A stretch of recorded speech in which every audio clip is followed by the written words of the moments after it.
కొట్టనాడు తీయాలి మంచిగా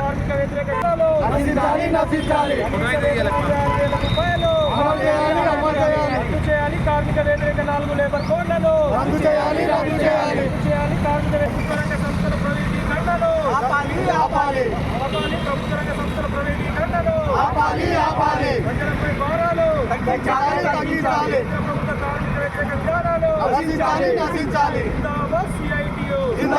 జిందాబాద్ కార్మిక వ్యతిరేక బడ్జెట్లు కార్మిక వ్యతిరేక బడ్జెట్లు సవరించాలి కార్మికులకు బడ్జెట్లో నిధులు కార్మికుల సంక్షేమానికి బడ్జెట్లో నిధులు కార్మికులకు కనీస వేతనం 26,000 వ్యతిరేక 4 లేబర్ కోడ్లను రద్దు చేయాలి కార్మిక వ్యతిరేక 4 లేబర్ కోడ్లను సవరించాలి CITU బడ్జెట్లు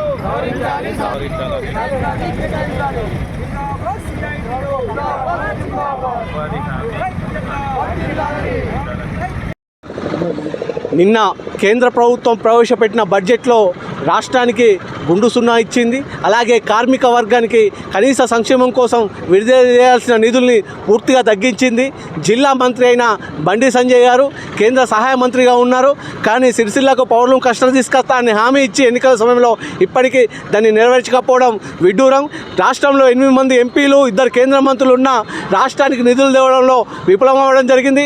ఇప్పటికైనా ఈ 8 మంది ఎంపీలు ఈ రాష్ట్రానికి తేవాల్సిన నిధుల గురించి కేంద్రంతో పోరాటం చేయాలని, లేకపోతే భవిష్యత్తులో మిమ్మల్ని ఈ రాష్ట్రం నుంచి తరిమికొట్టే పరిస్థితి వస్తుందని చెప్పి CITUగా హెచ్చరిస్తున్నాం. దేశ సంపదకు తోడ్పడుతున్నటువంటి కార్మిక వర్గానికి నిన్న పార్లమెంట్లో ప్రవేశపెట్టినటువంటి బడ్జెట్లో కార్మిక సంక్షేమానికి నిధులు కేటాయించకపోవడాన్ని నిరసిస్తూ ఈరోజు CITU ఆధ్వర్యంలో రాజన్న సిరిసిల్ల జిల్లా కేంద్రంలో నిరసన కార్యక్రమం చేపట్టడం జరిగింది. నిన్న పార్లమెంట్లో కేంద్ర బీజేపీ ప్రభుత్వము ఆర్థిక మంత్రి నిర్మలా సీతారామన్ గారు దాదాపు 50,65,345 కోట్లతో బడ్జెట్ను ప్రకటించడం జరిగింది.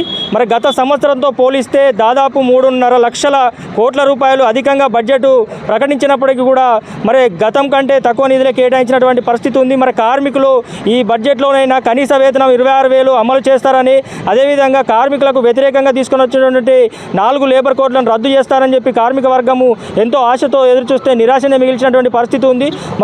కార్మికుల శ్రమతోని ఆదాయాన్ని సంపాదిస్తున్నటువంటి ఈ ప్రభుత్వము కార్మికుల పట్ల నిర్లక్ష్య వివరించడానికి మేము నిరసిస్తూ ఉన్నాము. వెంటనే ఈ బడ్జెట్ను సవరించి కార్మికుల సంక్షేమం కోసం నిధులు పెంచాలని సందర్భంగా డిమాండ్ చేస్తూ ఉన్నాం. అదేవిధంగా రాజన్న సిరిసిల్ల జిల్లాలో చూసుకున్నట్లయితే బడ్జెట్లో ఇక్కడ పవర్లూమ్ పరిశ్రమ అత్యధికంగా ఉన్నటువంటి పరిస్థితి ఉంది. మెగా పవర్లూమ్ క్లస్టరు ఏర్పాటు చేయాలని 2014 నుంచి ఇప్పటి వరకు 11 సంవత్సరాల నుంచి ఇక్కడ కార్మికులు ఎదురు చూస్తుంటే కార్మికులకు ఇక్కడ ఉపాధి అవకాశాలు దొరుకుతాయి అనుకుంటే కార్మికులకు నిరాశని మిగిల్చినటువంటి పరిస్థితి ఉంది. అదేవిధంగా రైల్వే ప్రాజెక్టుకు కావచ్చు, ఇక్కడ ESI ఆసుపత్రికి కావచ్చు ఎలాంటి నిధులు కేటాయించలేదు. స్థానికంగా ఎంపీగా కొనసాగుతున్నటువంటి బండి సంజయ్ గారు ఇప్పటి వరకు కూడా ఈ విషయాలలో జిల్లా ప్రాతినిధ్యం వహిస్తూ కూడా జిల్లాకు సంబంధించినటువంటి బడ్జెట్లో నిధులు తీసుకురావడంలో విఫలమైన సందర్భంగా మేము హెచ్చరిస్తా ఉన్నాం. ఇప్పటికైనా వెంటనే జిల్లాకు నిధులు కేటాయించాలి, కార్మిక వర్గాన్ని సంక్షేమానికి కూడా నిధులు కేటాయించే విధంగా ఈ ప్రభుత్వం బడ్జెట్ను మార్చాలని సందర్భంగా డిమాండ్ చేస్తాం.